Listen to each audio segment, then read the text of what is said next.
tonight. So you remember when Russia invaded Ukraine in February, and at that time our leaders told us this wasn't some faraway conflict in Eastern Europe. This was our war. No military should ever be allowed to invade a sovereign nation, they told us. Iraq and Afghanistan obviously not included in that rule. The invasion of Ukraine could not stand because it was a matter of first principles. But more than that, it was a world historic moral battle that we were obligated to join. It was very clear Vladimir Putin was pure evil. He was Hitler reborn. The Ukrainian President Salinsky was his mirror image. He was saint-like, self-denying, brave, honest, very handsome. And Zelensky was fighting for the very same ideals that our country was founded on. A number of news outlets, including CNN and the LA Times, compared him to George Washington. So they told us that with one voice, month after month. No disagreement allowed. Not surprisingly, it worked. Americans fell hard for President Zelensky. They all did. Even in rural areas that voted against Joe Biden, you saw Ukrainian flags hanging from mailboxes. To many people, it felt like World War II again, the good war, a battle against tyranny abroad for the sake of freedom and democracy at home. Well, the better part of a year later, it's getting harder and harder to believe any of this. Whatever you think of the war in Ukraine, it is pretty clear that Zelensky has no interest in freedom and democracy. In fact, Zelensky is far closer to Lenin than to George Washington. He is a dictator. He is a dangerous authoritarian who has used $100 billion in U.S. tax dollars to erect a one-party police state in Ukraine. And that's not an overstatement. Over the past year, Zelensky has banned opposition parties. He shut down critical media by force. He's arrested his political opponents. He has sent soldiers into churches. Zelensky's secret police have raided monasteries across Ukraine, even a convent full of nuns, and arrested dozens of priests for no justifiable reason whatsoever and in clear violation of the Ukrainian constitution, which no longer matters. And in the face of this, the Biden administration has said nothing, not one word. Instead, they just continue to push to send Zelensky more tax dollars. So naturally, Zelensky has become much bolder. Why wouldn't he? Last week, he announced his plan to ban an entire religion, the Ukrainian Orthodox Church, and to seize its property, all for being insufficiently loyal to his regime. And he said it out loud. Watch this. Маємо створити такі умови, коли We have to create such conditions when any people dependent on the country aggressor won't be able to manipulate Ukrainians and weaken Ukraine from within. First, the National Security and Defense Council instructed the government to submit to the Verkhovna Rada a draft law on making it impossible for religious organizations affiliated with centers of influence in the Russian Federation to operate in Ukraine. A free country does not ban a major religion just because it's not fully on board with the political program of the people running the country. But Zelensky's doing that, and his cabinet is now devising ways to punish Christians for practicing their banned ancient religion in Ukraine. Quote, personal, economic, and restrictive sanctions will be applied to any Christian caught worshiping in unapproved ways. Now, the Ukrainian Orthodox Church is more than 1,000 years old. With the full backing of the Joe Biden administration and the U.S. Congress, Zelensky has decided to ban it. So here's the response of one bishop to the news.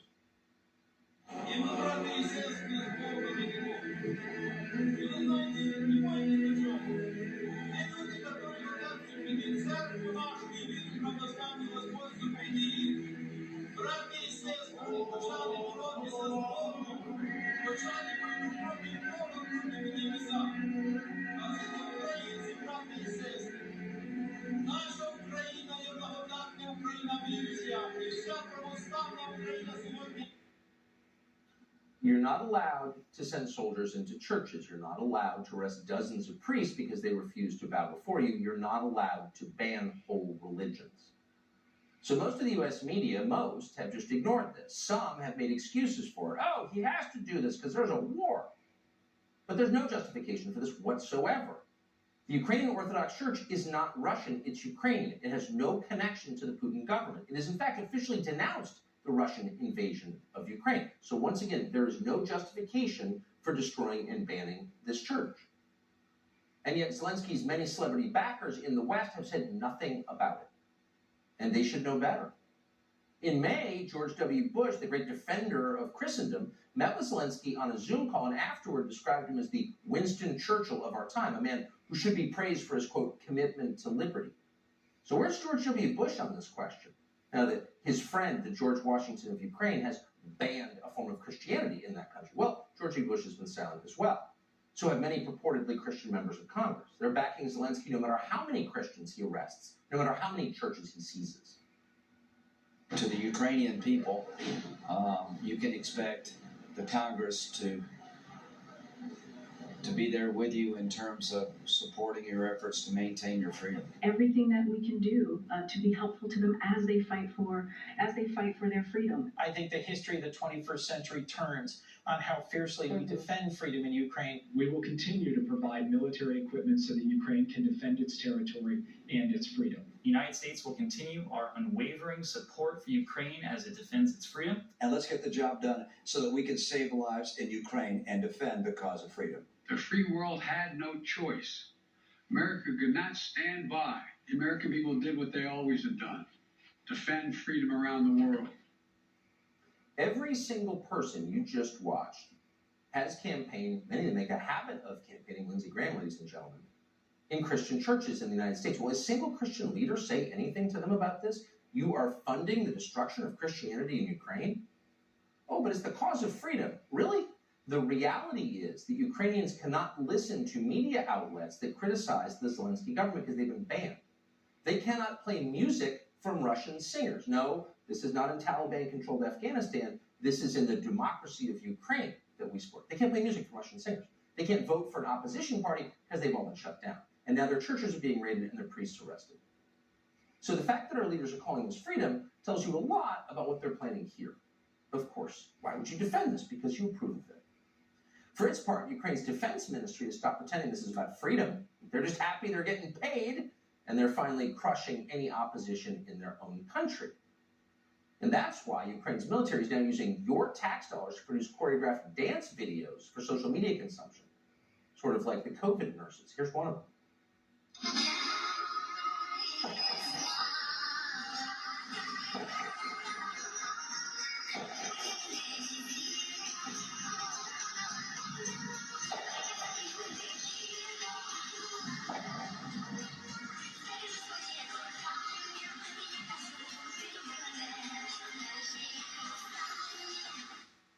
It's just a grotesque postmodern psyop, and anyone who's fallen for this is brain damaged. This is the same Ukrainian defense ministry that lied about the ghost of Kiev and the sailors who cursed out the Russian ship. Now they're just having fun. Because they're beating their real enemies, which of course, as always, are domestic. And Time magazine is fully on board with this. They just informed their 4 remaining readers that Zelensky's president is the person of the year. And the media chorus is in full scream. John Meacham, the purported historian on MSNBC, believes that Zelensky is really a lot like the Pope. Zelensky is being fired by the best fundamental impulses in human nature, which is to stand, to defend, to articulate, to fight back. And I think it's also important to remember that he is a performer. That's where he started. John Paul II was a performer. Ronald Reagan was a performer.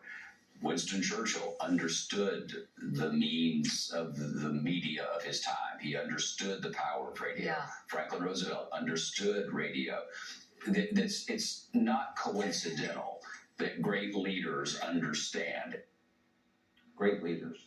So if they'll defend a man who shut down opposition media, arrested his political opponents, arrested priests, sent the army into monasteries, and then banned religion, if they'll defend all of that and call it liberty, they'll defend anything.